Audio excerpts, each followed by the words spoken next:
Bonjour à tous, donc je suis Siam Mesli, je travaille au Muséum national d'histoire naturelle de Paris et donc comme on vous l'a dit, c'est une présentation à 3 voix sur la surveillance participative des cyanobactéries avec leur intérêt et difficultés.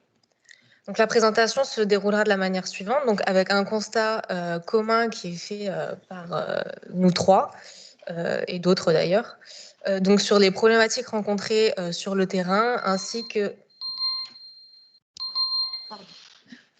excusez-moi. Les problématiques rencontrées sur le terrain et une définition et intérêts du suivi participatif. Une partie méthodologie donc, qu'on utilise pour le suivi participatif, donc quelles personnes sont mobilisées et les outils pour cette surveillance. On développera chacun notre tour notre retour d'expérience sur nos territoires respectifs.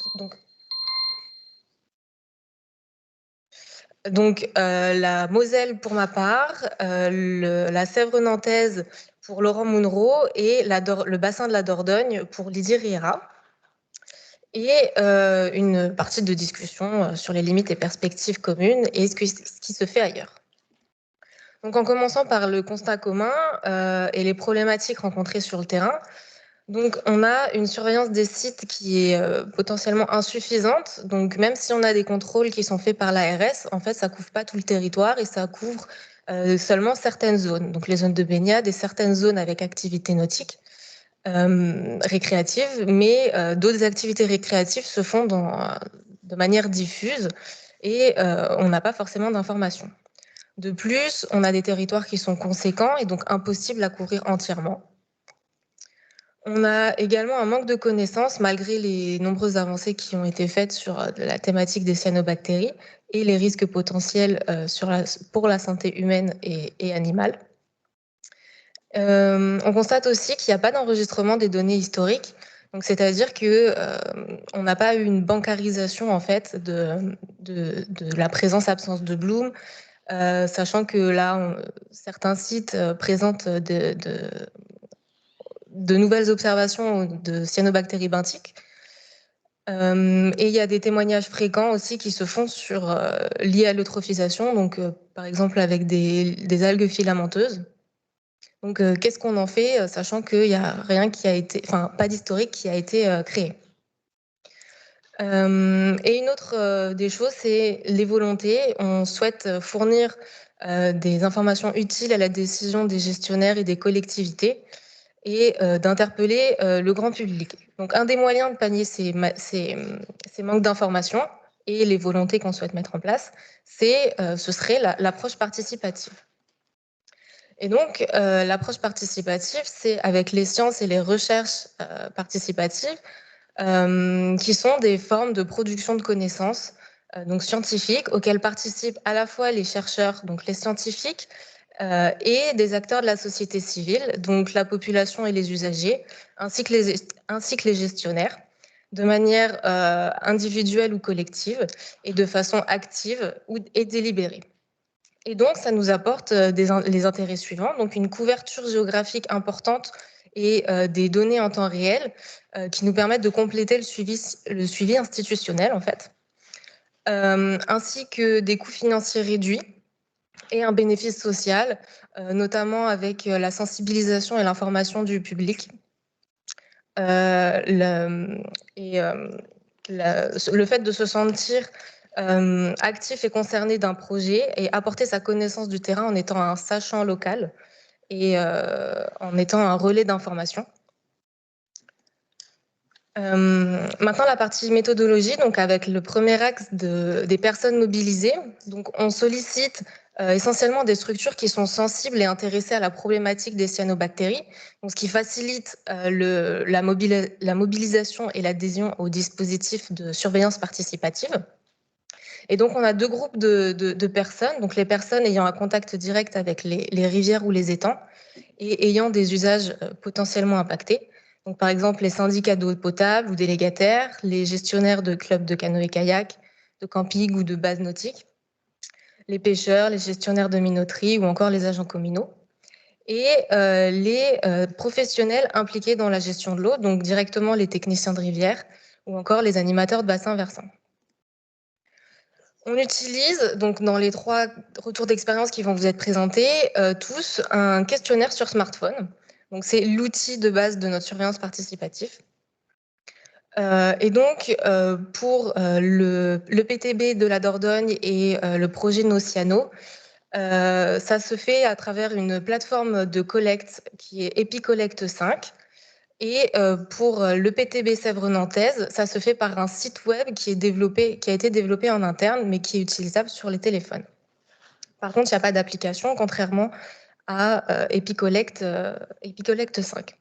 Et donc, ces deux types de questionnaires présentent des avantages. Donc, ils sont en ligne, ils sont gratuits et la saisie est rapide. Elle se fait en 2 minutes une fois qu'on a compris comment fonctionnait l'application et le questionnaire, comment il se remplissait.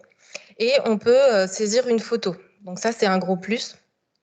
Les données sont géoréférencées, donc soit directement par GPS avec le téléphone, ou elles sont préenregistrées dans le cas de stations fixes.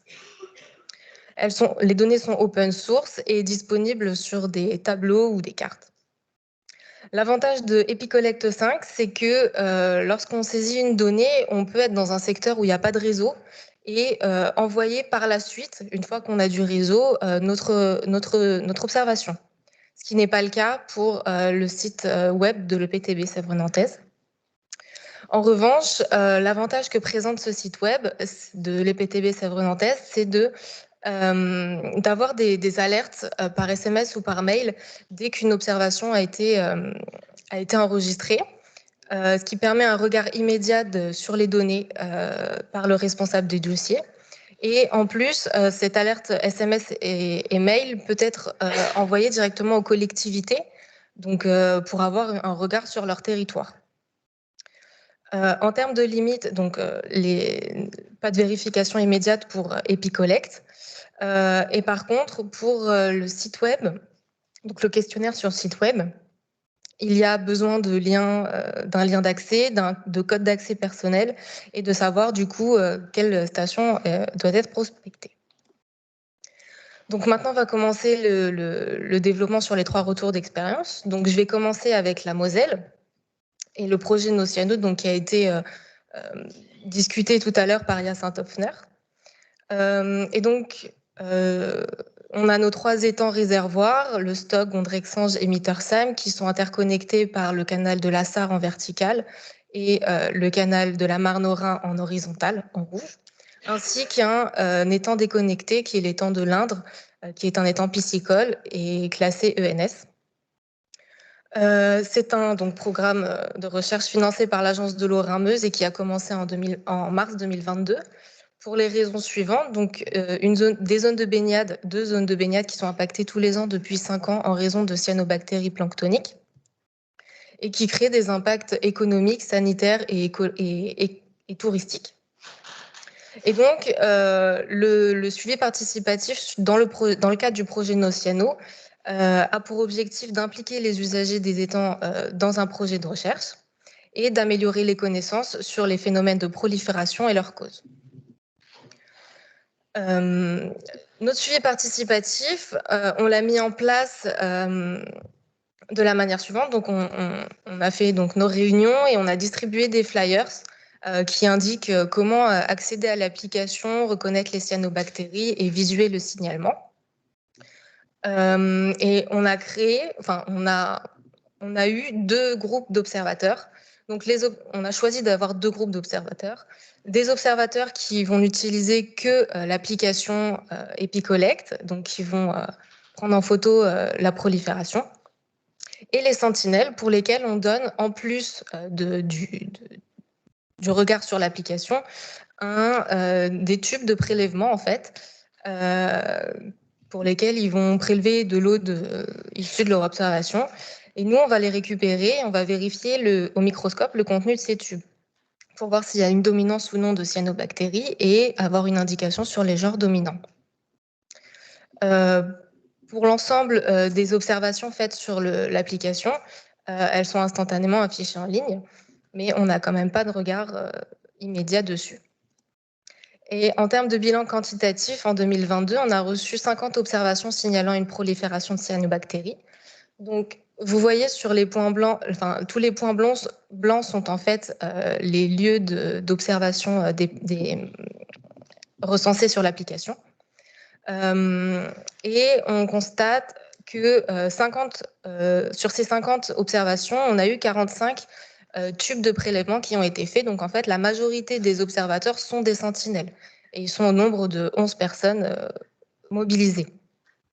Le nombre d'observations est plus important sur les étendues Stock ici et de Gondrexange ici, en raison d'un nombre de sentinelles qui a été recruté à ces deux endroits de manière plus importante. Mais c'est corrélé aussi à la biomasse phytoplanctonique qui est plus importante. Donc ça a été validé avec les concentrations en chlorophylle A qui vous ont été montrées dans la précédente présentation. Et en termes de bilan qualitatif, donc, sachant qu'il y a eu vérification des tubes des sentinelles, il y a eu une présence de cyanobactéries qui a été confirmée dans la majorité des cas. Et on a eu un retour positif via des entretiens des sentinelles avec la volonté de poursuivre le suivi participatif cette année. En termes de limites, il faut qu'on s'adapte au territoire, hein, comme partout. Dans notre cas, il faut qu'on traduise nos communications en allemand parce que c'est un site touristique et de résidence secondaire où il y a beaucoup d'Allemands. On s'est rendu compte qu'on avait eu peu de temps pour préparer la première saison, ce qui nous a conduit à un manque de communication et à du coup ne recruter que des sentinelles au lieu d'avoir un public plus large d'observateurs. Et le fait de ne pas avoir de personnel dédié sur place pour maintenir l'engouement, l'animation, ça reste compliqué. En termes de perspective, on va mobiliser certaines sentinelles à un suivi hebdomadaire et sur des zones ciblées, parce que jusqu'à présent, c'était vraiment des sites aléatoires. Ils allaient au gré de leur balade. Et améliorer la communication sur le suivi participatif et le projet, notamment via des campagnes pour mobiliser donc plus d'observateurs. Je laisse la parole maintenant à Laurent Munro. Est-ce que vous m'entendez, Siam? Oui. Très bien.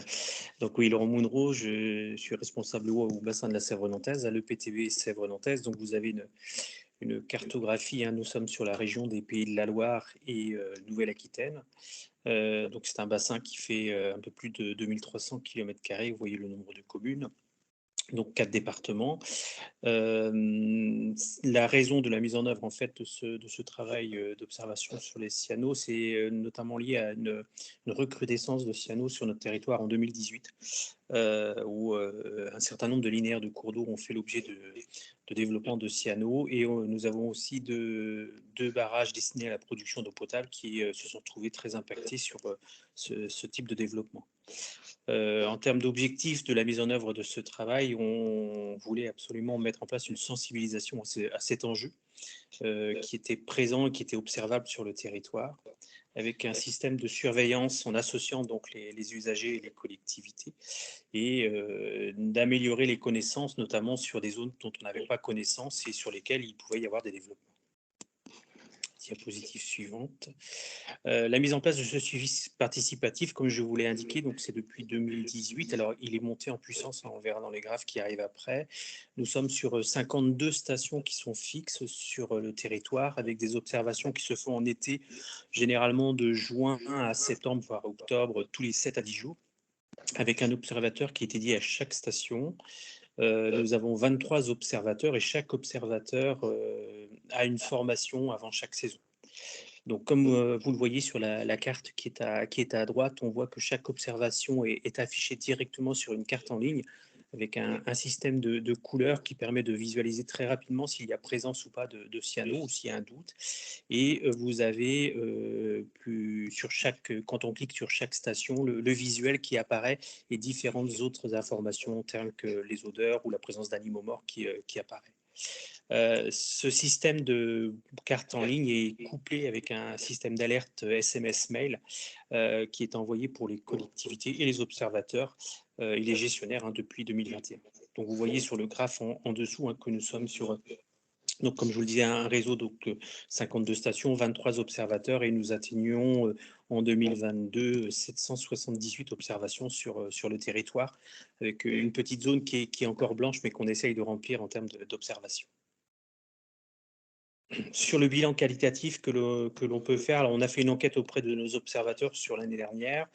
Ce qu'on a remarqué, c'est qu'il y a un maintien de la motivation de nos observateurs qui sont convaincus de l'utilité de ce réseau, du système de formation, du système de feedback sur les observations en cas de présence via les mails, et des réunions de bilan. On fait des réunions de bilan chaque fin d'année pour voilà, voir les résultats et envisager l'année suivante. Donc l'outil donne entièrement satisfaction, comme on vous l'a dit, c'est un outil très facile d'utilisation avec le téléphone portable, et c'est un outil qu'on est en train de faire évoluer sur les espèces exotiques envahissantes, mais aussi sur les observations d'insectes prochainement. On a remarqué des premières observations de benthiques, alors en dehors du réseau, donc on va adapter notre réseau pour intégrer les benthiques.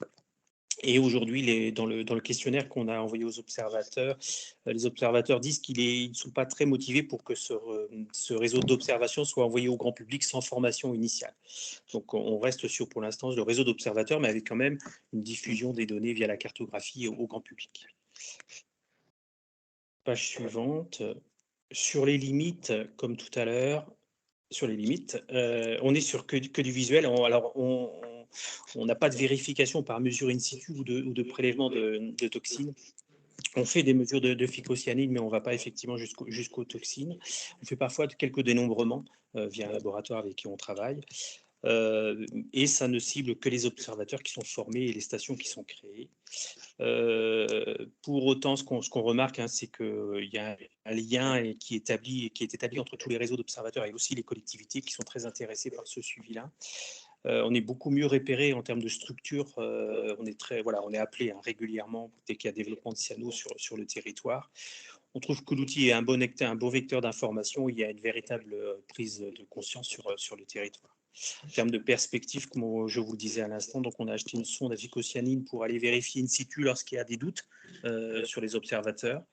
On élargit donc le benthique sur 2023. Et puis on se pose quelques questions effectivement sur des prélèvements par les observateurs, comme on l'a vu précédemment là sur un autre bassin, et sur l'ouverture possible à d'autres personnes en termes de réseau d'observation. Si j'en ai fini de mon côté. Merci, j'enchaîne alors si vous m'entendez bien. On t'entend. Donc, je suis Lydie Riera, je suis chargée de mission qualité de l'eau à l'EPTB de la Dordogne, Épidore. Donc, c'est un bassin qui couvre 24 000 km², qui est sur 11 départements et 3 régions. Et on a à peu près 5 300 km de cours d'eau, assez important. Pour l'historique de notre travail sur les cyanobactéries, l'eutrophisation n'est pas nouvelle. On a des très grandes retenues sur l'amont du bassin versant, des grandes retenues hydroélectriques, avec des phénomènes d'eutrophisation depuis les années 90. Épidore a toujours été actif sur l'accompagnement des collectivités pour la gestion des baignades, notamment pour la mise en place des profils lorsqu'il y avait eu la nouvelle directive, et maintenant sur la révision des profils de baignade. Et on a aussi un réseau étiage depuis 2010, où on surveille les petits cours d'eau qui ne sont pas équipés de stations hydrométriques. Et pour cela, on repose sur 18 structures partenaires, donc les techniciens rivières, et on a actuellement 81 stations. Donc, ces phénomènes d'eutrophisation étaient récurrents. On avait un historique de données, mais pas forcément bancarisé, de nombreux témoignages. Et donc, ces observations récurrentes nous ont engagés à mettre en place un réseau de suivi des phénomènes de l'eutrophisation au sens large. Et au printemps 2021, on a été beaucoup alertés par rapport à des proliférations algales qui étaient généralisées sur tout le bassin. Donc, c'était en mars-avril, les conditions hydro étaient très stables, avec un fort ensoleillement. Donc, du coup, c'était un peu les prémices du réseau d'observation, puisque toutes ces données nous sont arrivées en même temps et concernaient surtout des proliférations algales, mais ça nous a permis d'accélérer les choses. Donc, les objectifs de notre réseau, c'est de caractériser les proliférations de macroalgues, de phytoplancton, cyanobactéries benthiques ou planctoniques. Ça nous permet de les localiser, de les surveiller annuellement. Et tout ça dans un objectif plus large, qui est bien sûr d'anticiper l'évolution de ces phénomènes avec les changements climatiques et de fournir des recommandations pour les politiques publiques et les acteurs de la gestion de l'eau. Donc, la mise en place du suivi participatif qui a été faite en 2022 s'appuie avant tout sur les techniciens rivières, mais est ouverte à tout observateur. Donc, c'est aussi, ça s'adresse au grand public. Les stations ne sont pas fixes. On peut faire une observation partout sur tout type de milieu aquatique. Et le questionnaire a été construit à partir d'une clé de détermination visuelle. Donc, on ne part pas dans la détermination des taxonomiques, mais au moins de connaître les grands phénomènes qu'on peut rencontrer de prolifération de plantes, algues, biofilms ou cyanobactéries planctoniques. En reprenant les données de 2022, donc on voit qu'on a à peu près une 60aine d'observations et seulement 10 observateurs. Donc, on a pu former jusqu'à présent les techniciens rivières essentiellement, ce qui explique du coup que le réseau n'a pas pris trop d'ampleur. Enfin, il n'y a pas eu beaucoup de communication, donc pas beaucoup d'observateurs. En majorité, ce qu'on retrouve, c'est bien sûr les algues macroscopiques, les cyanobactéries benthiques et les cyanobactéries planctoniques. Les limites à ce réseau, c'est qu'on a bien sûr très peu d'observateurs, comme j'ai pu le dire, et les secteurs prospectés sont limités. On n'a pas de vérification non plus par prélèvement. Les perspectives que l'on donne à notre réseau, c'est, avant tout, ce qu'on souhaiterait, c'est avoir les zones où la problématique est la plus prégnante, donc sectoriser les observations, bien sûr, afin d'entamer une surveillance spatio-temporelle plus approfondie de ces proliférations, avec pourquoi pas des déterminations de surface colonisée, du temps de colonisation et des biomasses, faire les déterminations et ensuite nous permettre de rechercher des corrélations avec l'hydrologie, les températures, l'ensoleillement, les nutriments, l'impact que ça peut avoir sur les communautés d'invertébrés aquatiques ou piscicoles et peut-être le lien avec les phytosanitaires dans l'eau. Donc, on souhaite vraiment élargir la surveillance, comme je vous le disais, au grand public, sensibiliser et informer. Si on prend un petit peu de recul par rapport à ces 3 projets qu'on vient de vous présenter, donc en Moselle, sur la Sèvre nantaise et en Dordogne, on peut voir qu'il y a des limites communes à ces projets de sciences participatives, mais aussi des avantages. Sur les limites, comme on a pu peut-être le dire, c'est les secteurs impactés potentiellement non prospectés. C'est-à-dire que là où on n'a pas de données, on ne peut pas dire qu'il n'y a pas de prolifération. Les observations sont limitées effectivement au déplacement des participants et il n'y a pas vraiment de prospection aléatoire. Le participatif ne remplace pas tout. Il y a toujours besoin d'une structure porteuse qui coordonne, anime, pérennise le dispositif, forme les participants, les motive, fait la communication. Donc tout ça, c'est très important et ça représente bien sûr un temps et un coût qui sont à prendre en compte. Et la limite de ces réseaux aussi, c'est qu'il n'y a pas de préconisation sanitaire. Ça donne des informations pour la gestion du risque, mais il n'y a pas de suivi des toxines, à part sur nos cyanos où des fois c'est vérifié. Et les nombreux avantages, comme le disait Siam en début de présentation, c'est bien sûr on a une large couverture spatiale et temporelle, ça démultiplie les observations, enfin, les données, on a une meilleure connaissance. Ça complète la surveillance institutionnelle et ça sensibilise et ça apporte une prévention sur le risque. Je pense que tout acteur de la surveillance sera sensibilisé et donc les comportements à risque peuvent être réduits. Ça, c'est très intéressant, notamment pour les autres activités que la baignade qui est bien encadrée réglementairement. Donc, ça peut être notamment pour les loisirs nautiques, pour la pêche ou les zones de baignade qui ne sont pas officielles ou en dehors des périodes de baignade officielles. Donc, les perspectives communes, c'est d'élargir les territoires concernés par la surveillance participative des cyanobactéries. On pourrait s'appuyer sur les réserves de biosphère qui possèdent déjà des réseaux d'acteurs assez importants et qui ont pour mission d'impliquer les populations locales. On pourrait aussi intégrer ce type de surveillance participative à l'échelle d'un bassin versant. Élargir la mobilisation aux usagers des plans d'eau et des rivières, donc pourquoi pas les loueurs de vélos, de canoës bien sûr, de bateaux, des hydroélectriciens, enfin toutes les personnes qui sont amenées à être au bord de l'eau très régulièrement, et inclure le grand public. Développer la communication et la transmission des résultats pour sensibiliser à la connaissance et à la gestion des risques pour l'homme, pour les animaux, et développer les approches et les méthodes pour lutter durablement contre ces phénomènes de prolifération. Et enfin, on a la volonté de créer un réseau commun, pas forcément un réseau national, mais par contre avoir une sorte de boîte à outils qui puisse être développée et adaptée donc aux problématiques de chaque territoire. Voilà, avoir une méthode et ce qui permettrait d'avoir une méthode commune quand même et des retours d'expérience surtout sur ces différents territoires.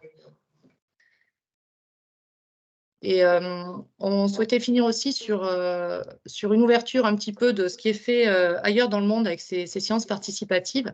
Et le projet Cyano Tracker qui a été mené aux États-Unis, en Géorgie, nous a paru être un exemple assez réussi. Donc leur objectif, c'était de surveiller les proliférations de cyanobactéries planctoniques dans des plans d'eau à travers un système complet de collecte, traitement de données multimodales et production d'informations. En fait, dans leur méthode, donc, ils ont intégré des techniques de télédétection et d'analyse des données. Ça repose avant tout donc, sur les sciences participatives avec des signalements de cyanobactéries sur de différents médias et de nombreux médias, donc Facebook, Twitter, ils vendent des alertes mail, enfin, en termes de communication, ils ont quand même mis le paquet. Ensuite, ils ont des capteurs in situ et qui sont portables, donc ils peuvent les localiser en fonction des signalements qui ont eu lieu en amont. Et en même temps, ils surveillent aussi grâce à des images satellites. Donc, ils leur donnent une grande échelle spatiale et la variation spatio-temporelle. Toutes ces données sont donc traitées informatiquement. Ils ont développé des modèles pour estimer la chlorophylle A et la densité de cellules de cyanobactéries, caractériser l'évolution spatio-temporelle, comme je le disais, avec les images satellites. Et bien sûr, ça leur permet d'identifier les zones préoccupantes pour informer les autorités sanitaires. Voici l'illustration d'un des résultats sur le lac Klamath en Oregon. Donc, on voit dans le traitement de la donnée satellite, donc pour la chlorophylle A et la densité cellulaire cyanobactéries, c'est en accord avec ce qui est observé.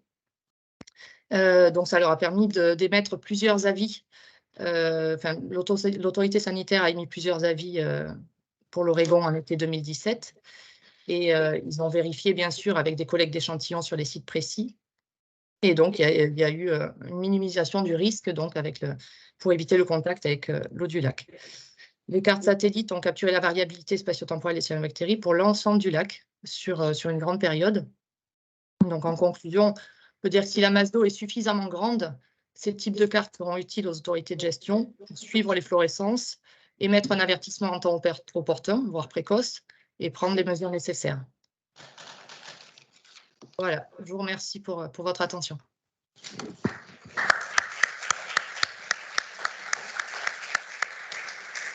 Merci bien. Du coup, on a un petit peu de temps pour quelques questions avant la discussion générale. Alors déjà, est-ce qu'il y a des questions dans la salle? Oui.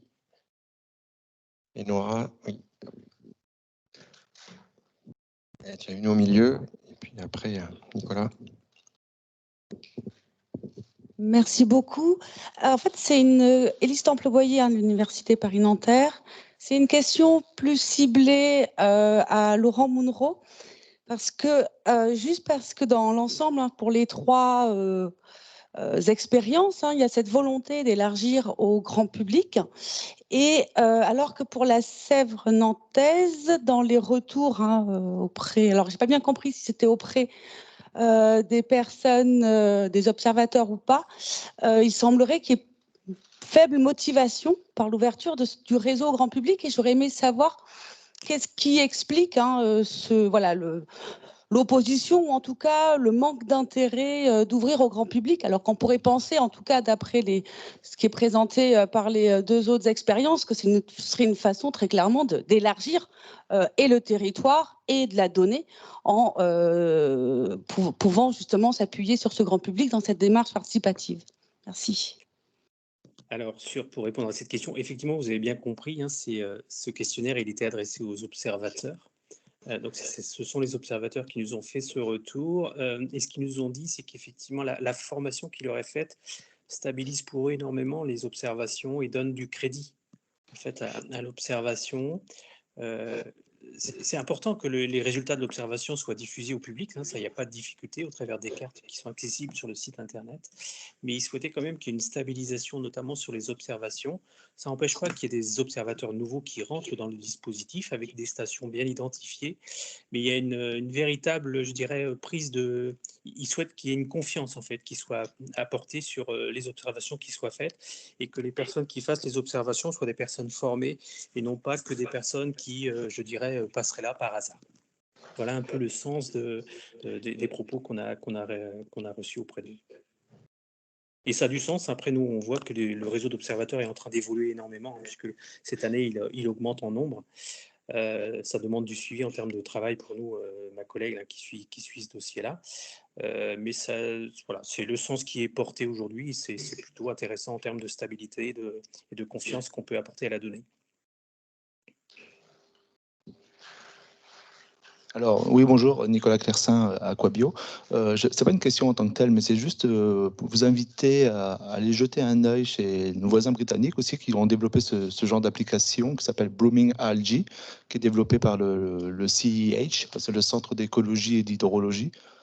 Et ils ont ce système de sciences participatives développé aussi sur une application téléphone. Donc, à titre informatif, rien de coûte d'aller jeter un œil pour voir comment eux se débrouillent. Et ils ont aussi des observateurs au sol et il y a quelqu'un qui récupère les bases d'images qui a un peu le rôle de censeur, de curateur, je veux dire. Voilà.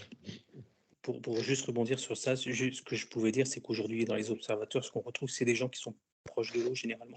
C'est des gestionnaires de bases de canoës, c'est des agents communaux, c'est des pêcheurs. Enfin, on voit vraiment qu'il y a des gens qui sont très proches de l'eau, qui deviennent des observateurs parce qu'ils passent assez régulièrement. C'est ce qu'on leur demande de faire, enfin, de passer régulièrement tous les 7 à 10 jours pour qu'il y ait une continuité de l'observation et que ce ne soit pas que du one-shot.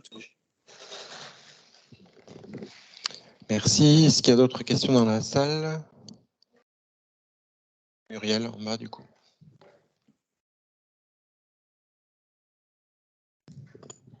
Monsieur Mounero, vous avez dit que vous aviez acquis une sonde phycocyanine, mais je suppose que vous l'avez acquis pour pouvoir l'emmener sur les différents sites où on vous signale qu'il y a des cyanobactéries, mais il faut quand même la calibrer. Vous avez toutes ces notions-là pour calibrer ces sondes pour aller sur le terrain? Alors, si on a acheté ces sondes, l'objectif, c'est d'aller sur les sites où là, il y a un doute, parce qu'effectivement, les observateurs ont la possibilité d'émettre comme quoi il y a présence, pas de présence, mais aussi le doute, hein, donc à savoir qu'ils ne savent pas s'il y en a ou il n'y en a pas. Et donc, cette sonde phycocyanide, effectivement, on va l'acquérir, on est en train de l'acquérir en ce moment, avec un financement de la région, et on travaille avec un labo, en fait, hein, à l'échelle de l'EPTB Sèvres-Nantaise, pour tout ce qui est calibrage de ce matériel-là, et qu'on utilisera, bien sûr, de façon assez ponctuelle, je pense, sur le terrain.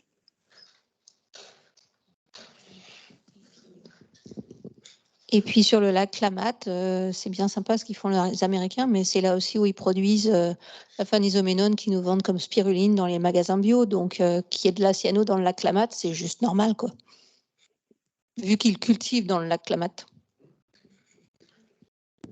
Après la présentation sur le lac Klamath, c'était vraiment l'aspect couplage sciences participatives avec les moyens de télédétection. Donc, on saura qu'ils aient ou pas de la cyano, c'était juste cet aspect-là qui nous intéressait.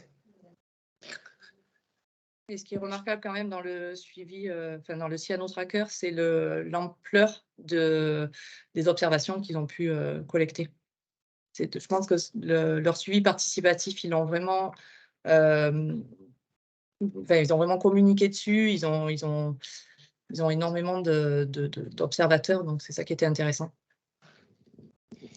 Ok, merci. Quelques questions du coup dans le chat. Alors, d'abord, quelques remarques pour rebondir sur ce qui a déjà été dit. Donc, il y a effectivement des applications de surveillance participative en Angleterre et ça a été aussi remarqué en Belgique et aux États-Unis avec le Bloom Watch. Et donc, plusieurs personnes là, du chat mentionne qu'il serait vraiment intéressant d'échanger en fait sur ces retours d'expérience. Et WhatsApp, Imbert aussi, ils ont fait ça en Mm. Oui. Oui, mais du coup, c'était utilisation de l'Epicollect aussi. Epicollect 5. Ouais. Mm. On a repris un peu le même modèle en France. Et en marin, vous avez aussi Phénomère, je sais pas si vous connaissez. Ouais. C'est Ifremer qui pilote ça aussi. Oui. Et après, concernant les observateurs, on nous mentionne pour toucher le grand public, il peut être intéressant de contacter les usagers des cours d'eau déjà sensibilisés, donc association de pêcheurs, gardiens de la rivière, Fédération française de kayak, mais ça a été mentionné. Et puis, il y avait une autre remarque sur les fédérations départementales de pêche et de la protection du milieu aquatique qui disent qu'ils connaissent parfaitement leur territoire et qu'il serait intéressant de les associer. Oui, c'est le cas. Hein. Enfin, en tout cas, sur la Dordogne, c'est sûr que les techniciens des fédérations de pêche, les chargés de mission, l'OFB, tout, voilà, c'est un réseau d'acteurs qui est bien sûr impliqué. Après, j'ai une question sur quelle formation initiale est prévue pour les observateurs de cyanobenthiques, parce que c'est un peu plus compliqué. Ils rencontrent des difficultés à reconnaître les biofilms et les flocs de cyanobactéries benthiques.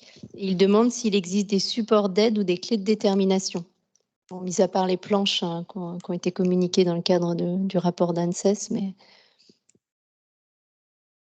Oui, la clé de détermination qu'on a développée pour la Dordogne, ça reste visuel. C'est pareil, c'est des planches de photos où ça permet de voir les différents types de biofilms que l'on peut rencontrer. Ok, et pour la formation initiale prévue pour les observateurs? C'était une journée de formation et des documents qui leur ont été remis pour l'utilisation de l'application et la clé de détermination.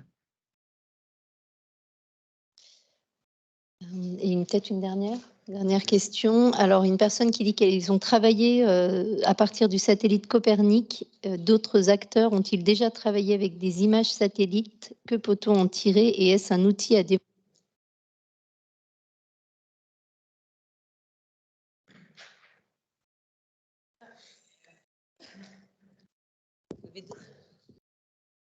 Sur les satellites, encore une fois, on pourrait citer Jean-François qui était dans un projet aussi satellite, mais sinon, les satellites, ils sont aussi utilisés pour surveiller les blooms de nodularia dans la mer Baltique, les blooms de Trichodesmium au large de l'Australie et de la Nouvelle-Zélande. Mais il faut toujours des grands bassins. Tu peux pas le faire sur des tout petits. Or là, vous êtes plus sur à part les grands, les grands lacs, mais vous êtes aussi sur des tout petits qui sont plus faciles à surveiller si c'est des gens qui les surveillent, qui y vont régulièrement, plutôt que de s'appuyer sur des satellites qui les verront pas de toute façon. Oui, après, c'est effectivement la limite de la télédétection par satellite, c'est la taille des plans d'eau. Par contre, les capteurs mentionnés dans CyanoTracker, ils étaient potentiellement utilisables sur des plus petits plans d'eau. Voilà. Donc, c'était en association, soit il y avait les petits plans d'eau qui étaient utilisés, où il n'y avait que des petits capteurs qui étaient utilisés. Ça pouvait être complété par le satellite si la taille du plan d'eau était suffisamment grande. Sinon, effectivement, fallait oublier le satellite. Oui, pour la Sèvre nantaise, on s'était posé cette question satellite, mais en fait, on est sur des petits cours d'eau avec beaucoup de répicives, donc peu d'intérêt d'aller sur ce système-là.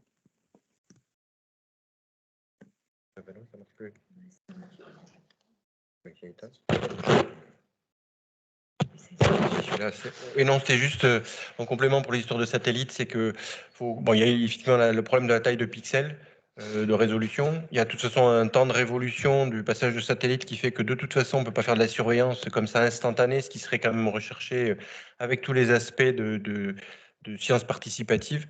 Et en plus, le problème que les algorithmes, en tout cas pour les eaux douces et la détection des cyanos, ils ne sont pas encore au point pour tout à fait caler. Enfin, je trempe dans des projets pour des histoires avec le CNES et avec le pôle plan d'eau INRAE, OFB, et pour lesquels voilà, on se rend compte que c'est pas encore au point pour faire ça, mais peut-être qu'à l'avenir, ce sera mieux, mais peut-être pas au niveau de précision et de fréquence qu'on pourrait avoir avec la séance participative pour cet aspect-là, en tout cas.